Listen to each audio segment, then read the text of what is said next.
নরসিংদীতে ছবি ছাড়া এনআইডি কার্ডের দাবিতে মানববন্ধন। আসসালামু আলাইকুম। বেঙ্গল টিভি নিউজ রুম থেকে আপনাদের সাথে সংযুক্ত হয়েছি আমি মৌসুমী আক্তার সুমি। এতক্ষণ শুনছিলেন সংবাদ শিরোনাম, এখন বিস্তারিত। ছবি ছাড়া ফিঙ্গারপ্রিন্টের মাধ্যমে এনআইডি কার্ড তৈরির দাবিতে নরসিংদীতে মানববন্ধন ও সমাবেশ করেছে নরসিংদী জেলার ধর্মপ্রাণ নারীবৃন্দ। গতকাল ৩০শে জানুয়ারি বৃহস্পতিবার নরসিংদী সদর উপজেলা পরিষদের সামনে এই সমাবেশ ও মানববন্ধন করা হয়। এই সময় বক্তারা বলেন, বাংলাদেশ একটি মুসলিম সংখ্যাগরিষ্ঠ দেশ, অথচ এই দেশে বিগত ১৬ বছর ধরে পর্দাশীল নারীরা এনআইডি কার্ড সুবিধা থেকে বঞ্চিত হয়ে আসছে। তাই ছবি ছাড়া ফিঙ্গারপ্রিন্টের মাধ্যমে এনআইডি কার্ড তৈরি করার সুবিধা দিতে হবে।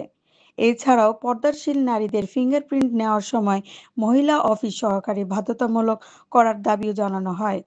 চেহারা ও ছবি মিলিয়ে পরিচয় যাচাই পদ্ধতি দুর্নীতি বান্ধব, যা প্রতারণা ও জালিয়াতির সুযোগ তৈরি করে বলে উল্লেখ করেন তারা। পরে এই র্যালিটি উপজেলা পরিষদের সামনে থেকে প্রেস ক্লাব হয়ে নরসিংদী নির্বাচন কমিশনার কার্যালয়ে উপস্থিত হন ও স্মারকলিপি প্রদান করেন। এতক্ষণ আমাদের সাথে থাকার জন্য আপনাদের ধন্যবাদ। এরকম নতুন নতুন খবর পেতে আমাদের বেঙ্গল টিভির ইউটিউব চ্যানেলটি সাবস্ক্রাইব করুন ও ফেসবুক পেজটি ফলো দিন।